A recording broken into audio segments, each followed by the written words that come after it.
வணக்கம். இது நம்ம கிங்வே தமிழ் சேனல்.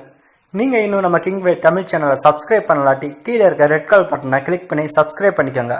பக்கத்தில் இருக்க பெல் ஐக்கானை கிளிக் பண்ணிட்டீங்கன்னா நம்ம போடுற வீடியோஸ்லாம் உங்களுக்கு உடனே நோட்டிஃபிகேஷனாக வரும்.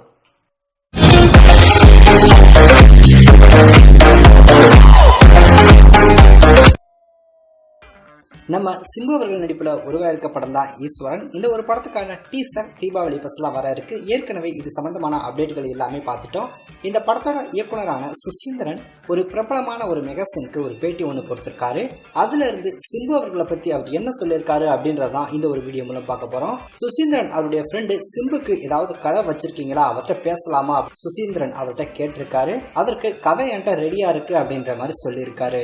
மறுநாள் ஜூம் கால்ல சிம்பு அவர்கள் இந்த படத்துக்கான கதையை கேட்டிருக்காரு. ஸோ சிம்பு 45 நிமிஷம் தான் இந்த ஒரு படத்துக்கான கதையை கேட்டிருக்காரு. நான் லுங்கி சட்டையெல்லாம் போட்டுட்டு வில்லேஜ் ஸ்கிரிப்ட் பண்ணி ரொம்ப நாளாச்சு. கதை ரொம்பவே எனக்கு பிடிச்சு போயிருக்கு. எனக்கு கடவுள் இந்த ஒரு ஸ்கிரிப்டை கொடுத்த மாதிரி நான் நினைக்கிறேன். ரொம்பவே சந்தோஷமா பேசினாரா சிம்பு. அது மட்டும் இல்ல, இந்த ஒரு ஈஸ்வரன் படத்துக்கு தயாரிப்பாளர்கள் மட்டுமே செட் ஆகாம இருந்தாங்களா. உடனே எப்படியோ ஆரம்பிச்சு ஒரு மாசத்துல படத்தை முடிக்க முடியுமா, சிம்பு ஷூட்டிங் கரெக்ட் டயத்துக்கு வருவாரா அப்படின்ற கேள்விகள் ரொம்பவே அதிகமா கேட்கப்பட்டுச்சு. கடைசியா பாலாஜின்னு ஒரு தயாரிப்பாளர் எங்களை நம்பி முன் வந்தாரு. இந்த படம் உறுதியாச்சு. உறுதியான 7வது நாள் நாங்க ஷூட்டிங் ஆரம்பிச்சிட்டோம். சிம்பு நல்ல நடிகர், வந்தா ஒரே டேக் தான். 4 மணி நேரம் ஸ்பாட்ல இருந்தாருன்னா போதும், ஈஸியா 2 சீனை எடுத்து முடிச்சிடலாம். தினமும் 6.5 மணி நேரம் ஸ்பாட்ல இருந்தாரு. காலையில 7:30 மணிக்கு கண்டிப்பா ஸ்பாட்டுக்கு வந்துடுவாரு. உடம்ப குறைச்சு ரொம்பவே சுறுசுறுப்பா இருந்தாரு. அது மட்டும் இல்ல, பிளாஸ்பேக் போர்ஷன்ல செம்ம ஸ்மார்ட்டா இருப்பாரு. சமீப காலமாவே சிம்பு பயங்கரமா கடவுள் பக்தியோட இருக்காரு. சிம்பு மதுரை மீனாட்சி அம்மன் கோயில், பழனி முருகன் கோயில் மற்றும் அதனுடைய சுற்று வட்டார பகுதிகளில் இருக்க எல்லா கோயிலுக்குமே போயிட்டு வந்துட்டாரு.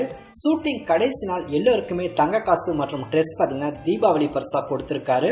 மேலும் இந்த ஒரு படத்துக்கான ஷூட்டிங்கை நான் ரொம்பவே என்ஜாய் பண்ணேன் அப்படின்ற மாதிரி சிம்பு நன்றி சொன்னாரு அப்படின்ற வரைக்கும் சொல்லியிருக்காரு.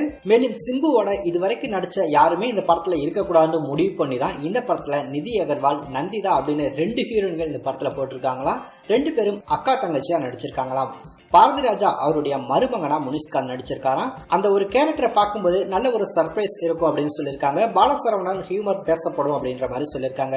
மேலும் பாரதி ராஜா சிம்பு பத்தி சொல்லும் போது, அவன் ரொம்பவே நல்ல பையன், நானும் நிறைய பேரை பார்த்திருக்கேன், எல்லோருமே முகத்துல முகமுடி போட்டுக்கிருவாங்க, இவன் மனசுல என்ன தோணுதோ அதை பேசிடுவான், அவன் ஏதாவது லேட்டா வந்தான்னா சொல்லு நான் பேசுறேன் அப்படின்ற மாதிரி பாரதி ராஜா சார் சொன்னாரு. இந்த மாதிரி ஒரு பேட்டியை தான் சிம்பு அவர்கள் பத்தி சுசீந்திரன் சொல்லியிருக்காரு.